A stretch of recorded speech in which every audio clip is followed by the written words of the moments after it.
છે જીવિત વસ્તુ નથી, જેમ કે urea, diammonium phosphate, DAP, SSP, triple super phosphate, આ બધા જે ફર્ટિલાઇઝર છે એ એગ્રીકલ્ચરલ સિદ્ધાંત પ્રમાણે બે વસ્તુ માટે કરવામાં આવે છે.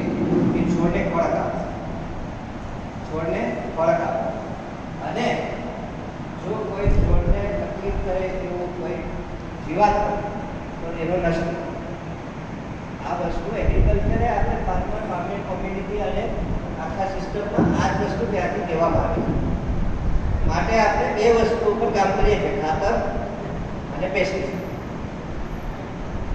જ્યારે પેસ્ટિસાઇડની જે ગંભીરતા છે એ દિવસે દિવસે વધી રહી છે. આપણે સ્વીકારીએ કે ના સ્વીકારીએ, પણ પેસ્ટિસાઇડની જે માત્રા હવામાં જે રહે છે એ દરેક માણસને શ્વાસની, અસ્થમા, કેન્સર, આ બધી વસ્તુઓ ધીમી ગતિએ અંદર સિંચિત કરે છે. જેમ કે ઘણા બધા રિપોર્ટમાં આવે છે કે માનું દૂધમાં કેન્સરના અંશ નીચે જાય છે. એટલે આપણી પેઢીને આપણે ધીમી ગતિએ કેન્સર આપીએ છીએ. આ વસ્તુ સ્થાપિત થઈ ગઈ છે. એટલે પેસ્ટિસાઇડથી દૂર થવા માટે, પેસ્ટિસાઇડ આપણે દુશ્મન નથી, કારણ કે આજે પાક બચાવવા માટે પેસ્ટિસાઇડ આપણે કામ કરી જાય છે. ખોરાક બચાવવા માટે, પાક બચાવવા માટે, ખેતરમાં પાક બચાવવા માટે, પણ સૃષ્ટિ ભગવાને એવી રીતે બનાવી છે કે દરેક વસ્તુ માટેનો, દરેક વસ્તુનો રસ્તો કુદરતી રીતે પણ આપ્યો છે. અને એ કુદરતી રસ્તો જે આપ્યો છે એ વસ્તુ તરફ પાછા આપણે વળીએ, એના માટેનો આ જે ભગીરથ પ્રયત્ન છે, એના માટે દરેકને ગુલાબ સાથે સ્વાગત કરવામાં આવે છે કે આ અભિયાનમાં અમારી સાથે તમે જોડાઓ. જમીનને જેટલી સુધારાય એટલી સુધારો, જેથી આવનાર જે પેઢી છે તેને પણ સારી રીતે શાંતિથી એનો ખોરાક મળી રહે. એવું કહેવાય છે કે ત્રીજો વિશ્વયુદ્ધ જે કંઈક ચાલે છે હમણાં રશિયા યુક્રેનમાં, એનાથી ભયંકર જે ત્રીજો વિશ્વયુદ્ધ આવશે એ ખોરાક અને પાણી ઉપર આવશે. જો બે મોટી સમસ્યા થઈ ગઈ હોય તો ખોરાક અને પાણીની થશે. ખોરાકને હજુ થોડી વાર લાગશે, પાણીને ઓલરેડી સ્ટાર્ટ થઈ. પાણીમાં જેમ કે દક્ષિણમાં કાવેરી નદી માટે કેટલો ઝઘડા થાય છે બે રાજ્યો, પાણી અમને આપો, અમને આપો, અમને આપો, અમને આપો. પાણીની નીચે પાણીનો સ્ત્રોત, જમીનની નીચે ગ્રાઉન્ડ વોટરની જે પરિસ્થિતિ છે એ ઘટતી જાય છે. એમાં કેમિકલો આવી જાય છે, એ વાપરવા યોગ્ય નથી રહેતું ધીરે ધીરે, અને એ પાણીની બહુ મોટી સમસ્યા ઊભી થાય છે. જોકે ઘણા બધા પ્રયત્નો હમણાં કાર્યરત છે આ બધી વસ્તુઓમાં હલ કરવા માટે, પણ હજુ પણ ઘણી મહેનત કરવાની છે. આપણે માનશું કે નહીં માનશું, પણ આ પદ્ધતિ પર જવા જોઈએ. આ જે સોઇલ હેલ્થ અમારું પ્રાધાન્ય મંત્ર છે કે જમીન સુધારવાના હેતુથી આ જેવી પ્રોડક્ટ બનાવવામાં આવી છે એમાં 2004થી આજની તારીખ સુધી સોઇલ હેલ્થ સિવાય અમે વાત કરી દરેકની કોઈની વસ્તુ ઉપર સિવાય કે ટ્રાઇકોડર્મા છે, વિવેરિયા બેસેલા છે કે આજની વસ્તુ ગવર્મેન્ટ અમને લખવા માટે મજબૂર કરે છે, તમે લખીએ છીએ કે એ ચીજનો નાશ કરે છે, બરાબર. બાકી મારા પોતાના કોઈ પણ લિટરેચર બોર્ડમાંથી લીધો, તમે ગમે તે પુષ્ટિ જરા વાંચી પણ કોઈ જગ્યાએ મારવાની વાત આવતી નથી, ને મારવું પડતું નથી.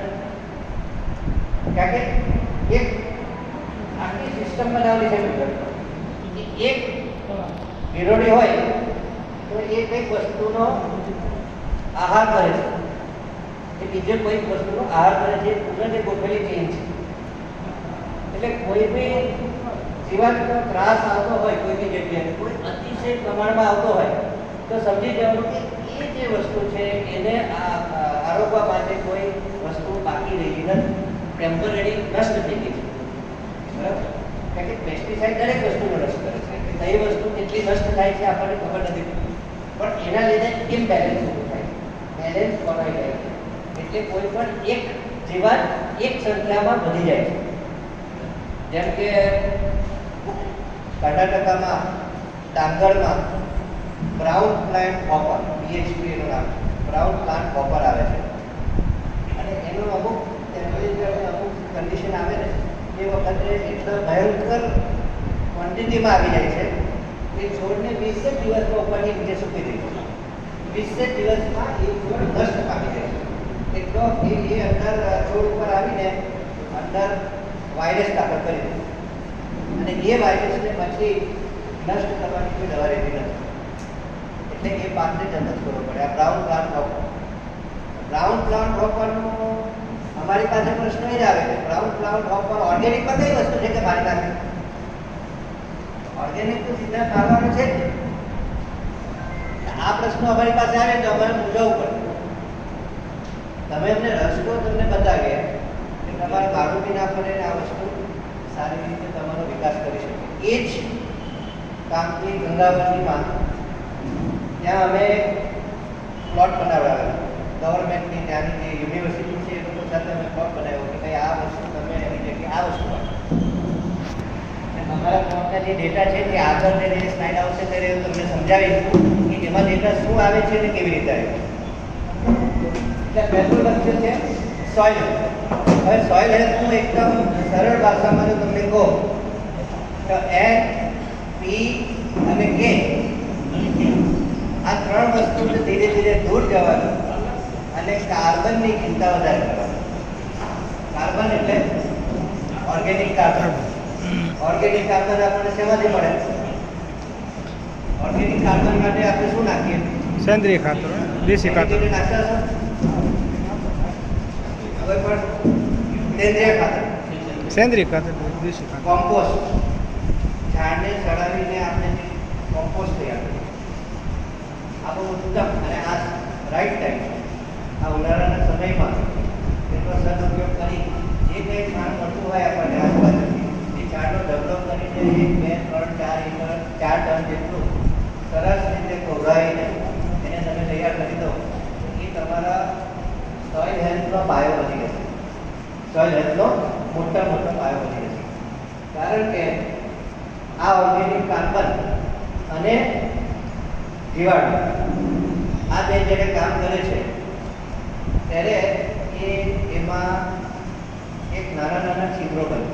જેમ બધા એના જે ચિકાસ એ ચિકાસ છે ને નાના છિદ્રો બને ને એની અંદર જે પાણી રહી શકે છે આપણે તમે માનશો નહીં પણ એની અંદર પાણીની જે માત્રા રહી શકે છે એ નાયગ્રા ફોલમાં નાયગ્રા એને તમે ખબર મોટો ડોટ પડે છે ત્યાં નાયગ્રા ફોલ એટલે 150 દિવસમાં જે પાણી પડે છે એટલું પાણી જમીનમાં 1 એકરમાં તમે સંગ્રહ કરી શકો.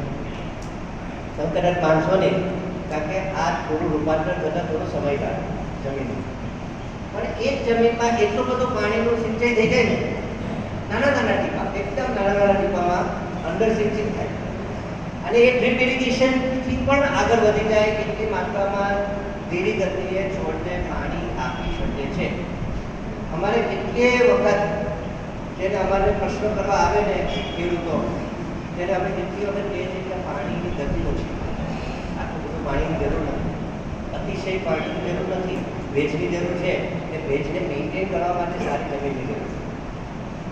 એટલે સારી જમીનનો પાયો પકડવા માટે આ આખું અમે જે આજે મિટિંગ ગોઠવેલી છે ભલે એને એન્યુઅલ ડિનર મીટો છે તે પછી જમીન સુધારણા અભિયાનના હેતુમાં આ બધી વસ્તુ અમે સમજાવે છે. બીજો જે મુખ્ય લક્ષ્ય છે કે કેમિકલ જેમ કે N, P ને K મેં કીધું કે આને ઘટાડવાની જરૂર છે. 2 ટકા કોન્ફિડન્સ રાખીને આમાં 30%નો કાપ મૂકવાની જરૂર છે સ્ટાર્ટ કરવા માટે. અને એ વસ્તુ પ્લેટિનમનો ઉપયોગથી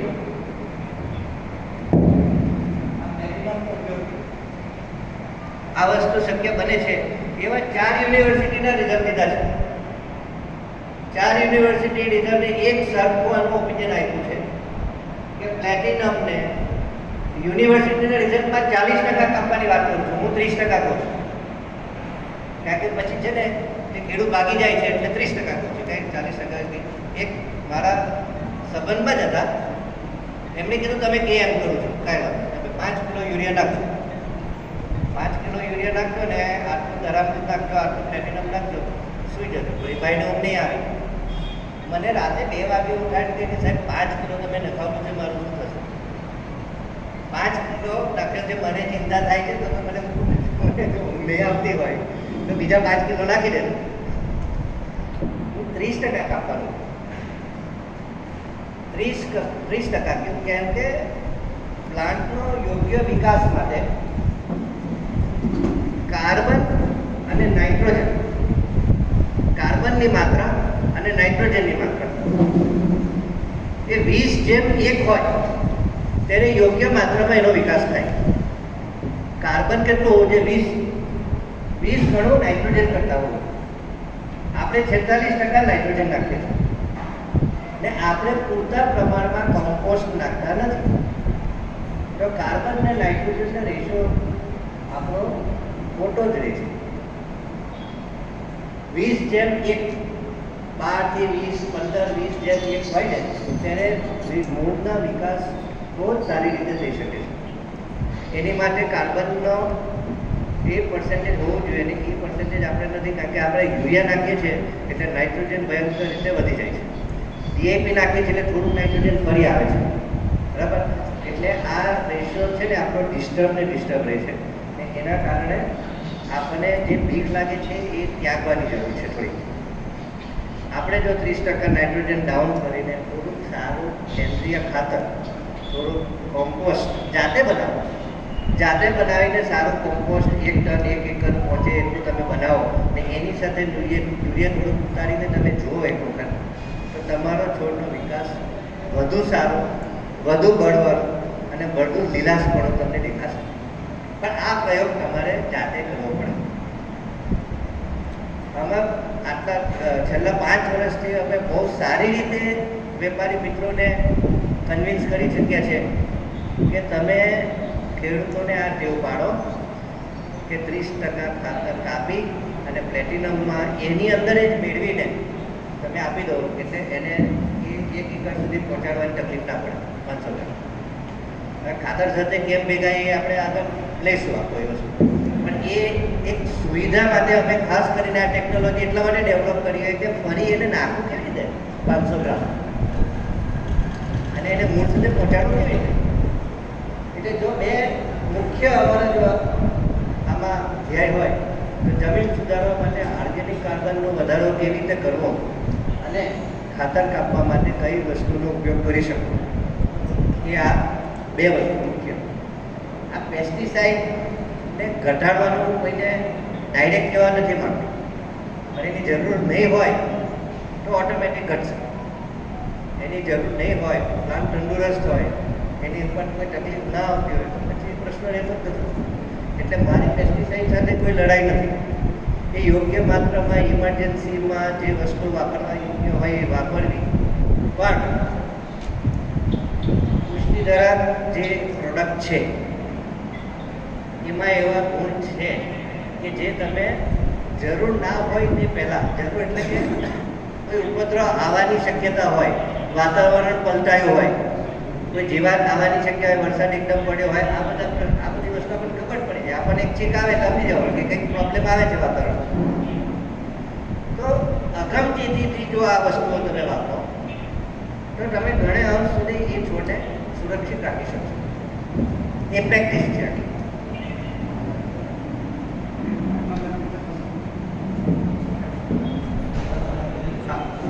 અને રત્નધારા ઘણા વેપારી મિત્રોએ વપરાયો છે, તમારા એરિયામાં જો કોઈ વપરાયો છે તો એનું કામ ડાયરેક્ટ જીવાતને મારવાનું નથી, પણ એનું કામ એ છે કે છોડની જે આરોગ્ય છે, છોડની જે સ્ટ્રેન્થ છે, છોડની જે તાકાત છે એને સાચવી રાખવી. કારણ કે પેસ્ટિસાઇડ પોઈઝન છે. આજે આપણે 1% પેસ્ટિસાઇડમાં બી કદાચ પાણી આપણી ઉપર રેડી દે તો આપણને આખો દિવસ બંધવાર અને એનાથી આપણે થાકી જઈએ. એટલું બધું પોઈઝન છે. પોઈઝન આપણને લાગે તો છોડને પણ લાગે, કારણ કે છોડ બી એક જીવિત વસ્તુ છે, એટલે ડેમેજ થાય છે એને. ને એ ડેમેજમાંથી બચાવવું હોય તો રત્નધારા જેવી વસ્તુ એમાં મદદરૂપ થાય છે ને એના સારા રિઝલ્ટ આવશે ને છોડ એવો ને એવો રહેશે ને જીવાત તમારી સમસ્યા બની જશે. બીજું કે એ વસ્તુ જેમ કે ઘાસ ઉપર આપણે જે રાઉન્ડ ઓફ ને બધું મારીએ તો એની સાથે બી રત્નધારા વાપરવાથી એ ઘાસ વધારે લાંબા સમય સુધી રોકી રાખે છે. જે ખેડૂતને ફાયદો થઈ શકે એવું. આવા રિઝલ્ટ અમે ઘણી જગ્યાએ લીધા છે અને એના અમે અમારા સિસ્ટમમાં નાખ્યું બી છે કે આ વસ્તુ કરીશું તમારી રીતે.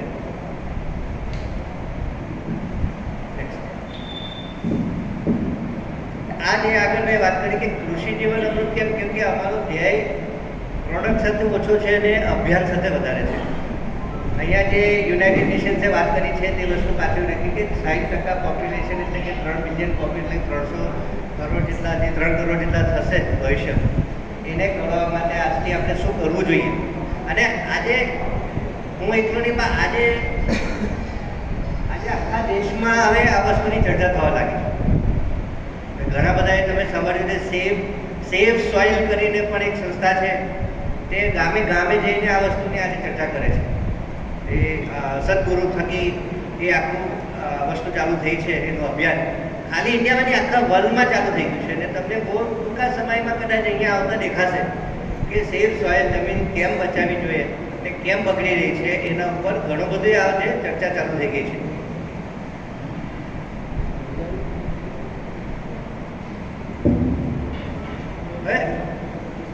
પ્લેટિનમ કેમ, કૃષિ જીવન અમૃત કેમ, એની સાથે ખાસ કરીને પ્લેટિનમ કેમ? તો જે સિસ્ટમ છે જેમાં ખોરાક આપવાની વાત નથી છોડવી, તો એ તો ફક્ત એને ખવડાવીને પૂરું કરી નાખે. તો માની લો કે અતિશય વરસાદ થાય અથવા અતિશય ગરમી થઈ ગઈ, અતિશય ઠંડી થઈ ગઈ, આવા પરિસ્થિતિ એને એબાયોટિક સ્ટ્રેસીસ કહેવાય. એબાયોટિક એટલે વાતાવરણના લગતા જે કંઈ ફેરફારો આવે ને એના કારણે છોડ ઉપર જે નબળી અસર પડે એને એબાયોટિક સ્ટ્રેસીસ કરો. અને એબાયોટિક સ્ટ્રેસીસની સામે ટકી રહેવાની જે શક્તિ છે એ ઘણા બધા જીવાણુ પાસે એ શક્તિ છે કે એ એવા સ્ત્રાવ છોડી શકે છે કે જેથી તમારા છોડને એમાં ટકી રહેવાની શક્તિ મળે. એટલે ખાલી એક દાખલો આપો કે માની લો કે અતિશય ગરમી થઈ ગઈ છે, પાણીનું બાષ્પીભવન થાય એટલે પ્લાન્ટ જે છે જેના જે પાન હોય ને, પાનના પાછળની ભાગથી એનું પાણી બહાર નીકળે.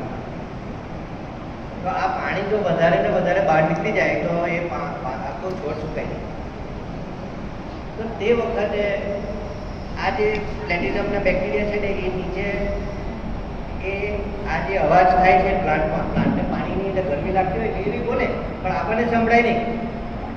પણ એના જે સંદેશો છે ને એ એના મૂળમાંથી નીકળે છે અને મૂળમાંથી એ સંદેશ જે નીકળે છે ને એ ફક્ત જીવાણુ જ સમજી શકે.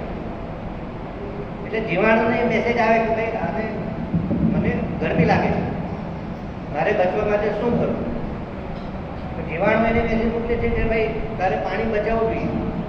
આપણા છોડની અંદર જેટલું પાણી રહે એટલું સારું, તો બધું નીકળી જશે, સુકાઈ જશે. તો એને સંદેશો પાછો જાય છે કે ભાઈ તું તારા પાકની પાછળ જે છિદ્રો છે એને બંધ કરી દે. તો એ પ્લાન્ટ બંધ કરે. એટલે આટલી એની આત્મીયતા છે બેક્ટેરિયા અને છોડની. ફૂગનાશકના લક્ષણોમાં આ જ છે. ટ્રાઇકોડર્માને કંઈ બધે ફરીને ફૂગોને મારવાનું ગમતું નથી. આ તમને હું ગેરંટી આપું છું, મારા બેક્ટેરિયા સાથે વાતચીત કરી શકું છું, એટલું અમે નજીક થઈ ગયા છે. ટ્રાઇકોડર્મા એટલે ફૂગનાશકનું જ કામ કરે છે એવું નથી, એ બીજા 100 કામ કરી શકે. આ ખવડાવવાનું, પાણી અપાવવાનું, આ બધી વસ્તુમાં પણ ટ્રાઇકોડર્મા ઉપયોગી છે. એટલે ટ્રાઇકોડર્મા મૂળ ઉપર સડો નથી કરતો, કરે છે પણ એ સ્ટાર્ટ નથી કરતો. મૂળમાં જગ્યા હોય ને તો ટ્રાઇકોડર્મા અંદર જઈ શકે. મૂળમાં એક છિદ્ર પડ્યું હોય, કાણું પડ્યું હોય ને તો જ એ અંદર એન્ટ્રી લઈ શકે છે. બાકી એ સુરક્ષિત જ છે છોડ. પણ એમાં છિદ્ર કોણ પાડે? એમાં કૃમિ છિદ્ર પાડે. નેમેટોડ ઘણા બધા આવેલો છે. નેમેટોડ એના માથામાં એક હથોડી આપેલી છે. નેમેટોડને માઇક્રોસ્કોપમાં તમે જો ને તો એક નાની હથોડી આપેલી છે, આમ talk talk talk talk talk કરી આપેલી એની ઉપર છોડ ઉપર. કારણ કે એનો ખોરાક ક્યાંથી આવે છે? છોડને ખાઈ જવાય. એટલે નેમેટોડને અંદર જઈને એનું બધું ખાઈ જવું હોય. એટલે એ કાણું પાડે, એ જેવું કાણું પાડે ને એટલે બીજી જે ખરાબો ફૂગો છે, ફુસારિયમ છે, પિથિયમ છે, આ બધી તમે સફેદ ને કાળી ને જે બધી હોય એ બધી જ પછી અંદર પહોંચી જાય છે. એટલે એનું હવે આ વખતે જો આપણી ટ્રાયકોડર્મા હોય ત્યાં તો ટ્રાયકોડર્મા એટલા માટે કે એ છોડને એક નુકસાન પહોંચે છે. ટ્રાયકોડર્મને ખાવાનું આપે છે છોડ, એના મૂળમાંથી જે નીકળે છે એનો ખોરાક બને છે. એટલે ટ્રાયકોડર્માને છોડની મિત્રતા સારી. એટલે જ્યારે આવો હુમલો આવે, બીજી પેલો કાણું પાડી દીધું ને પછી જે હુમલો આવે એ હુમલોથી છોડને બચાવવા માટે ટ્રાયકોડર્મા એનો સ્ત્રાવ છોડીને આ બધી ફંજાઈને મારવાનું કામ કરે. એ એની મિત્રતા નભાવે છે એટલા માટે. ને આ હકીકત છે. તમારે જો આ વસ્તુ એ કરવું હોય પૃથ્થકરણ તો તમારે ગૂગલમાં ખાલી પૂછી લેવાનું કે આની એક્ટિવિટી કેવી રીતે થાય. આ જેની એક્ટિવિટી છે એને સિમ્બાયોટિક રિલેશનશિપ કહેવાય, સિમ્બાયોટિક સંબંધ કહેવાય. એ તું મારું કરે છે ને મારે તારું પાડવાનું. આ તો આપણે એમ સૌરાષ્ટ્રની એ જ પ્રણાલિકા છે કે જેની મિત્રતા સાચવવાનું કામ કરે છે ને એટલા માટે તે જ વખતે ટ્રાયકોડર્મા ફૂગનાશકનું કામ કરે છે. એવા લક્ષણો એ ધરાવે છે. બાકી એનો કોઈ એ નથી, હેતુ નથી, એનો જીવનો હેતુ નથી કે એ ટ્રાયકોડર્મ નાશ કરે. ટ્રાયકોડર્મા બીજા ઘણા સારા કામ કરતું જાય છે. એટલે પણ ટ્રાયકોડર્મા નાખવું જોઈએ, ખાલી ફૂગનાશક તરીકે નહીં. બીજું કે પેસ્ટિસાઇડના જે નુકસાન કરે એવા જે રહી ગયા હોય એને પણ બેક્ટેરિયા ઓગાળીને એને નરમ કરી નાખે. એટલે એ જે એની ઇફેક્ટ માન લો કે કોઈ શાકભાજી પર કે એના ઉપર રહી ગઈ હોય તો એનાથી પણ મુક્તિ મળી શકે છે.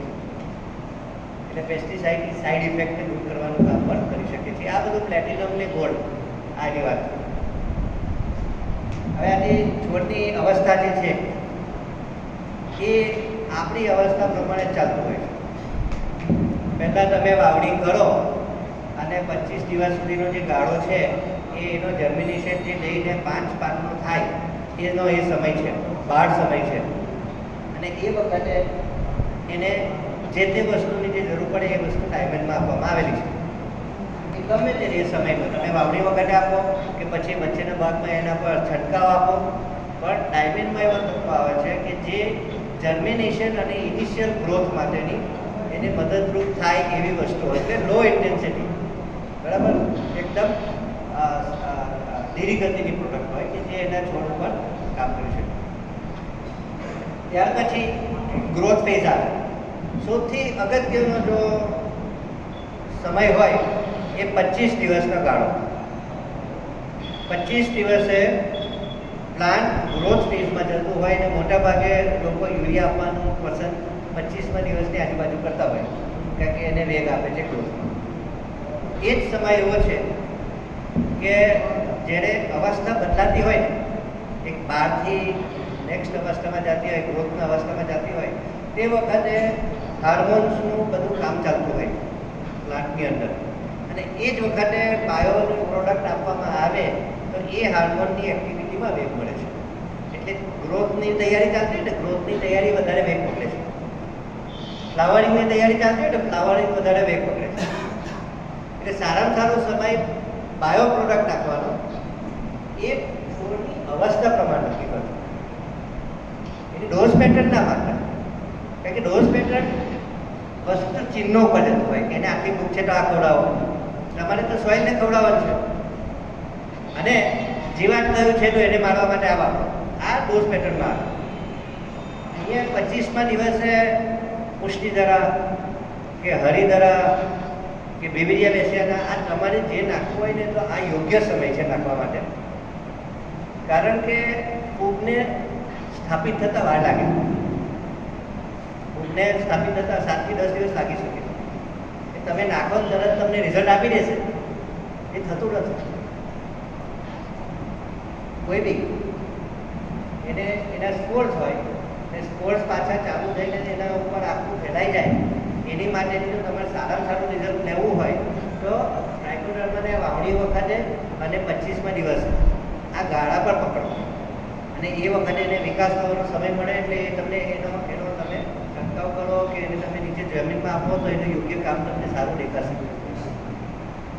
એવી જ રીતે ફ્લાવરિંગની જે અવસ્થા આવે પછી આ ફ્લાવરિંગની અવસ્થામાં તો ત્યાં ફ્લાવરિંગ ચાલુ ક્યારે થવાનું છે લગભગ આપણને ખ્યાલ હોય એના 1 કે 2 દિવસ પહેલાં ગોલ્ડનો સ્પ્રે કરો તો તમારી ફ્લાવરિંગની સંખ્યા, ફ્લાવરિંગની તાકાત, ફ્લાવરની ક્વોલિટી આ બધી વસ્તુ વધશે. એટલે ફ્લાવરિંગ ચાલુ થશે તો તમારું ફળ સારું લાગશે.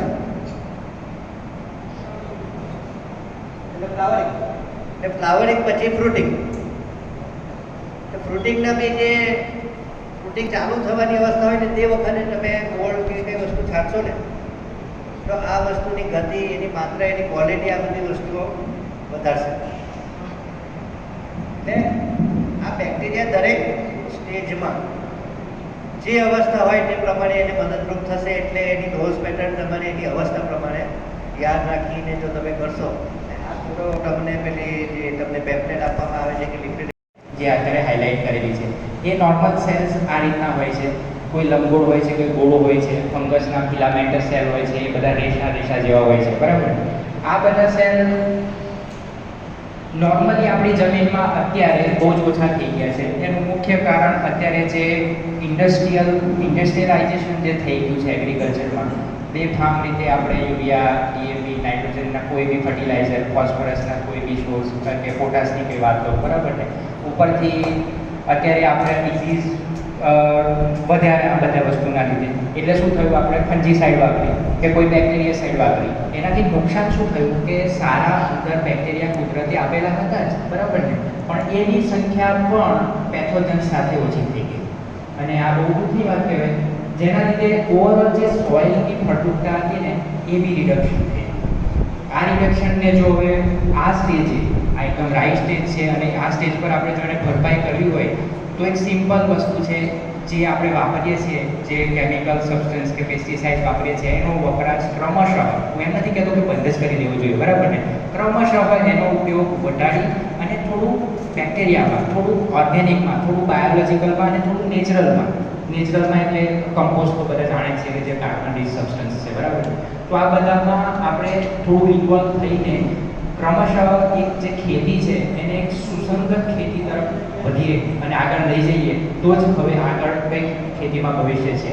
અને હવે તો તમને ખબર જ છે કે જે અત્યારે બેફામ રીતે ડીએપી, યુરિયા હોય કે કોઈ બી વસ્તુ હોય એનો જે ભાવ વધેલો છે, ખેડૂતો અત્યારે એક નવો એક રસ્તો શોધી જ રહ્યા છે. અને આ શોધમાં કદાચ જો એ આપણી જોડે પહોંચી શકે અને આપણે એ આગળ જઈ શકે છે તો જે કંપનીનું ગોલ છે, કંપનીનું લક્ષ્ય છે, એની સાથે સહકાર આપી શકે તો બહુ બધા માટે વિન વિન સિચ્યુએશન જેવી થઈ જશે. તો નોર્મલ જે આ માઇક્રોબિયલ સેલ છે ને, અત્યારે જ્યારે જમીનમાં અત્યારે હોય છે અને નોર્મલ જે બધી કંપની અત્યારે હોય છે જે દાવો કરે છે ટ્રાઇકોડરમાં, તો આજે લગભગ તમે તો બધા વેપારીઓ છો, તમે જાણો છો તમારી જોડે લગભગ 50 પ્રોડક્ટ હશે, બરાબર ને, કે ઓરલ ટ્રાઇકોડરમાં હશે, આમાં કે કોઈ નામથી બેસિલસ હશે તો કોઈ સ્યુડોમોનાસ હશે, બરાબર ને. તો એ સેલ્સ જો એન્કેપ્સ્યુલેશન એટલે એક પરત ચડાવવામાં આવે છે બેક્ટેરિયાનો, એ બેક્ટેરિયામાં પરત હું તમને જે સ્લાઇડ છે એની અંદર બતાવીશ. પણ નોર્મલ જ્યારે સેલ્સ હોય છે એન્કેપ્સ્યુલેશન વગરના, એ જ્યારે આપણી જમીનમાં પડે છે ત્યારે જો એની હાલત શું થાય છે, આ બાજુ તમે જોઈ શકો છો. એ વાતાવરણના જે ફેરફારો છે એને સહન શક્તિ એનામાં હોતી નથી અને સહી શકતો નથી. એનું મુખ્ય કારણ એ છે કે એ સેલ્સ જે જગ્યાથી આઇસોલેટ, જે જમીનમાંથી આઇસોલેટ કરેલા હોય છે, એ જમીનમાંથી આઇસોલેટ કરીને લેબોરેટરીમાં લઈ જવામાં આવે છે. લેબોરેટરીમાં એને એક કંટ્રોલ કન્ડિશન, જેમાં પ્રેશર, ટેમ્પરેચર બધું જે એકદમ કંટ્રોલ કન્ડિશન હોય એમાં એને આપણે કલ્ટિવેટ કરીએ છીએ, એનો ગ્રોથ કરાવીએ છીએ. ત્યાર પછી એ પ્રોડક્ટ ફાર્મર સુધી પહોંચે છે. હવે ફાર્મર સુધી પહોંચતા બી એની સંખ્યા ઘટી જશે. ઉપરથી એ બેક્ટેરિયાનો આઇસોલેશન સોર્સ છે કદાચ બની શકે છે કે ગુજરાતનો બી નહીં હોય, તમારા એરિયાનો બી નહીં હોય અને કોઈ બહારનો બી હોય, બરાબર ને. તો એ જમીનમાં જઈને તૈયારીમાં જ એ જે પરિવર્તન છે જમીનની જે કન્ડિશન, એની સામે સહન કરી નહીં શકે અને તૈયારીમાં એ મરી જશે.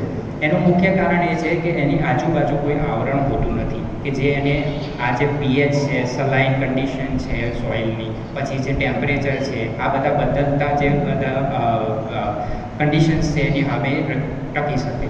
હવે જ્યારે તમે જમણી બાજુ જોઈ શકો છો કે આ જ બેક્ટેરિયાનું સેલ્સ છે બ્લુ કલરના, એની ઉપર 3 ટોટલ લેયર થશે. એક આ વ્હાઇટ કલરનું લેયર છે, બરાબર ને, એ એક ઓઇલ સબસ્ટન્સનું લેયર છે, ઓઇલ બેઝ એન્કેપ્સ્યુલેશન કહેવાય છે, જે બેક્ટેરિયાને નોર્મલી બેક્ટેરિયા જ્યારે પ્રોડક્ટના ફોર્મમાં હોય છે ને, પ્રોડક્ટમાં, ત્યારે ડ્રાય સ્ટેજમાં હોય છે. કારણ કે તમે જુઓ છો પ્લેટિનમ જેવી વસ્તુ તમે ઓપન કરીને જોઈએ છે કે એકદમ પાવડર છે, એમાં કોઈ જાતનું હ્યુમિડિટી કે કોઈ જાતનો ભેજ નથી, બરાબર ને. તો એને એક ટેમ્પરરી કે 2 વર્ષની આપણે એક્સપાયરી રાખી છે, બરાબર ને, તો 2 વર્ષ 3 વર્ષ જેટલો બી ટાઈમ એને આપણે જો બેક્ટેરિયાને સુસુપ્ત રાખવા હોય તો એની આજુબાજુ કોઈક એવું લેયર જોઈશે, કોઈ એવું એને એક મીડિયા જોઈશે જેનાથી એ આટલો ટાઈમ ટકી શકે. તો એક જે વ્હાઇટ કલરનું લેયર છે એ ઓઇલનું એક લેયર હોય છે, ત્યાર પછી એક ઉપર એક રેડ કલરનું લેયર હોય, બરાબર ને. આ રેડ લેયર છે એ સ્ટાર્ચ હોય છે, પોલિસેકેરાઇડ કરીને એક પોલિમર હોય છે જેનું બનાવવામાં આવે છે, જ્યાંથી ઇન કેસ જો નીચેનું મિડલ લેયર વ્હાઇટ કલરનું બ્રેક થઈ જાય બેક્ટેરિયાને, કે કદાચ કોઈ ગરમીના લીધે કે કોઈ બીજા પરિવર્તનના લીધે, તો એ લેયર એ બ્રેક થતું અટકાઈ શકે. તો આ સેકન્ડ લેયર જે સ્ટાર્ટનું હોય છે એની ફરતે બી હવે ટ્રાય કર્યું છે કે 2 વર્ષ તો લખીએ છીએ પણ 3 વર્ષ સુધી બી એને કંઈ નહીં થાય. અમે 4 વર્ષ 5 વર્ષ સુધીનો બી સ્ટડી કરેલો છે. તો એની ઉપર એક ફરીથી એક ત્રીજું લેયર હોય છે જે ગ્રીન કલરનું તમને દેખાય છે અહીંયા, બરાબર ને. આ લેયર મોટાભાગના પ્રોટીન પેપ્ટાઇડ્સ બોન્ડ હોય છે. પેપ્ટાઇડ્સ બોન્ડ સાયન્ટિફિક લેંગ્વેજમાં કહું તો એકદમ હેવી બોન્ડ હોય છે, જે અંદરની જે બી બધી વસ્તુ હોય એને એકદમ તૈયારીમાં બ્રેક થવા દેતું નથી, રાઈટ. અને એનાથી આખું 3 લેયર જે પેટન્ટેડ અમારી ટેકનોલોજી છે એ બને છે અને એની એન્કેપ્સ્યુલેશન બેક્ટેરિયા આ રીતના તૈયાર થાય છે. હવે એન્કેપ્સ્યુલેશનવાળા જે બેક્ટેરિયા છે લાસ્ટ સાઈડમાં, હવે આ બેક્ટેરિયા તમને એવું બી થતું હશે કે આટલું બધું લેયર પ્રોટેક્શન આપી દીધું તો પછી જમીનમાં જઈને આવું જ રહેશે કે ખુલશે, બરાબર ને. આ બધા જ જે મટીરિયલનું મેં નામ કીધું, સ્ટાર્ચ કીધું, કાર્બોહાઈડ્રેટ્સ છે, બરાબર, પોલિસેકેરાઇડની મેં વાત કરી, તમને પ્રોટીનની વાત કરી, આ બધા બાયોડિગ્રેડેબલ છે.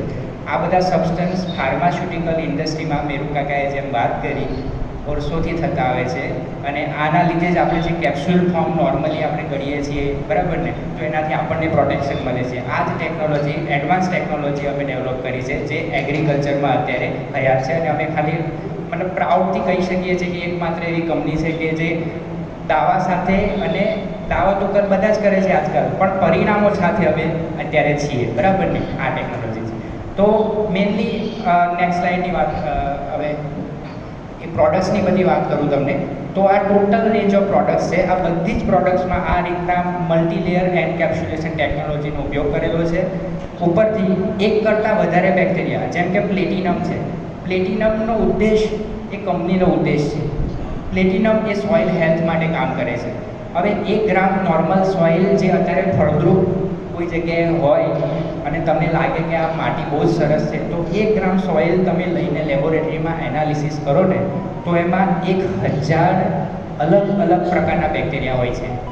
હવે આ 1000 અલગ પ્રકારના બેક્ટેરિયા હોય છે એ કંઈ આપણે તો બનાવ્યા નથી, બરાબર ને. તો 1 ગ્રામ સોઇલમાં જો 1000 બેક્ટેરિયા ભગવાને બનાવીને આપણને આપેલા છે, ફળદ્રુપ જમીનની વાત કરું તો આપણે એક બેક્ટેરિયા જે સિંગલ સ્ટેન પ્રોડક્ટ્સ છે અત્યારે બધી માર્કેટમાં બહુ જ બધી કંપની છે આપે છે, બરાબર ને. તો એના પર ફોકસ કરીને એક બેક્ટેરિયા, જેમ કે એઝેટોબેક્ટરનું તમને નાઇટ્રોજન માટે એમ નામથી જ બોલાય છે કે એઝેટોબેક્ટર, ઓકે.